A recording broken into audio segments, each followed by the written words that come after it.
guys! Whoa, I think I scared the chickens. Well, next time I'll do it a bit more gentler. Hey guys, welcome back to Farm Up with me, Dr. Daniel. And guys, we are back in our brooder chicken house. Oh my god, we're done with brooding. Today is day 31. So we are completely done with brooding and the birds have developed. And guys, the birds have turned out beautiful.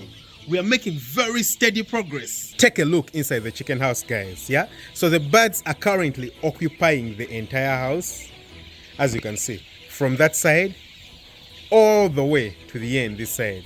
The entire house has been occupied, and we're now using the adult feeders, as you can see them. Yeah, we're using adult feeders. We got the chick plates out because the birds were wasting the feed. If you can see, yeah, those are the chick plates we were using. So we got all of them out and we've replaced all of them with adult feeders, but we are still using the chick drinkers because we don't have a watering system inside here. We've of course improvised by placing bricks below the drinkers in order to make sure that they are not spilling the water. And as you can see, we still do have water inside the drinkers. Of course, it's a bit more tedious using this kind of drinkers since they are not automated, but I think the guys are doing well, because I just gave them a random visit, and as you can see, there's water inside the drinkers. Now, of course, since they are not raised enough, that becomes a problem because, for example, you can see this. This has a bit of dirt. This is way cleaner compared to that because it's a bit more raised from the ground, yeah? Even this, as I can see, it's way cleaner, yeah? So the water has some vitamins inside it. And the ones that are a bit higher up in terms of being raised are cleaner. You can see even this. This is certainly more cleaner. So the lower the drinker is, the harder it is, yeah, for you to keep it clean because the birds will keep them dirty. We have a few cocks, as I can already identify. For example, this one over here. Oh no, you can see it. That is certainly a cock. That's a male chicken, yeah. So while sorting them out, they got in some cocks, okay. But if you can see broadly right here, we are done with the brooding and it looks so beautiful, guys. It looks so beautiful. Take a look at that. Very, very beautiful. So if you remember at the beginning of September, we brought in these birds. At the very beginning of September, on 1st, that's when they were hatched.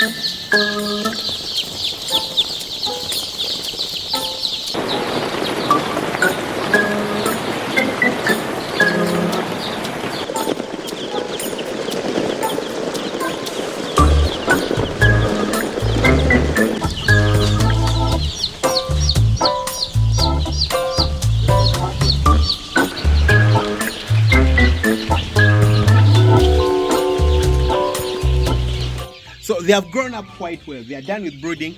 They have met their weight for age targets. You know, I think it's the very first one when they were quite behind. I believe even the second one, but after that they caught up. So very soon they're going to make in 5 weeks, then 6 weeks. 6 weeks we shall then switch them from the chick starter and go to the grower feed. Yeah, it will be a bit relieving. Of course they eat a bit more, but grower feed is generally a bit cheaper compared to to chick starter. So that will make me really happy knowing that I'm switching the feed. But they are growing very healthily. Up to this point, we've given them, I think, 4 or 5 vaccinations. There's the day 1 vaccination at the hatchery, which is NCD, IB, Gumboro, and Merix. Then there's the day 7 vaccination that we did, which was NCD, IB. Then day 10, which was Gumboro. Day 18, Gumboro. Day 21, was it day 21? I think day 28, NCD, IB. Then day 35, we are going to do another NCD-IB. I'll actually just put the picture of the vaccination schedule we are using right here. And then week 6, we shall be doing fall pox. So as you can see, the structure is properly aerated, and it's very, very comfortable inside here. This is the water that we are using. As I've shared with you guys, we don't have a reliable water supply here. So we bring the water to the farm using jerry cans, yeah? From the upper farm, we use jerry cans, bring it inside here, and then we'll keep it inside these tanks. And that's what we are using to give the birds water. You can see our stoves that we used for brooding. Right now, they are not necessary, yeah? So it's nothing hard making them. You know, it's just a drum, and you can see the base. We put some mesh inside here where we put the charcoal, It has some stands, and this is where we put the charcoal from, on the inside. Oh, that scared the chickens. Sorry, chickens. So there is 2 of them, yeah, and we are growing quite well. I'm quite contented with the growth rate. We're not experiencing any out of, normal mortality rate, like too many birds dying at once or like having deaths every day. No, we don't have anything like that. So I'm quite excited. I'm happy that we're having such good results. Here's our weighing scale that we use to weigh the feed that we give the birds. You need to make sure that you know exactly what you're giving the birds in terms of weight, to make sure that it's moderated and it's calculated and you understand what's happening. If the birds stop gaining weight, then you know what's happening. We haven't experienced any disease as of now, and that makes me happy. The birds were properly vaccinated. We are using the proper biosecurity measures to ensure that we don't introduce any disease. So as you guys might see, the birds are literally occupying the entire house, and it's just day 31. So by week 5, week 6, I think it will be too late. So we are preparing the chicken house at the top of the farm, where we were, the previous flock, the previous 2,000 birds were. We're preparing that chicken house, and maybe the next week or so it should be ready, and then we can transfer these birds over there so that they occupy that chicken house, Then we'll continue with their rearing right there. So this space is certainly not enough.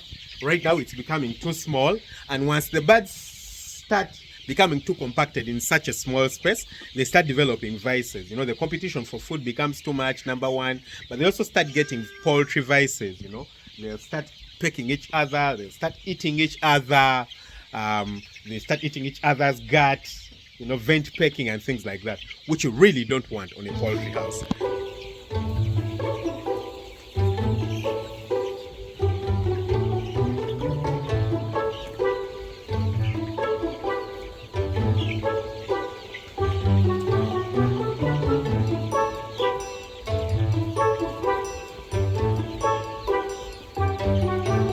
So we are doing the work to ensure that we don't experience that on this farm and we don't get any vices. So tell me guys what you think about it. Yeah, I'm quite glad. I think we are doing quite well. The flock is growing nicely, and I'll be sharing with you guys when you're transferring them. I hope I'll be around, when you're transferring them. If not, while we're doing our vaccination for fall pox, which is at week 6, day 42, I should be available to do the fall pox vaccination. Don't forget to hit the subscribe button, smash the notification bell. That way you never miss out on an upload. Lots of love. Catch you very soon, guys, with another video. Bye.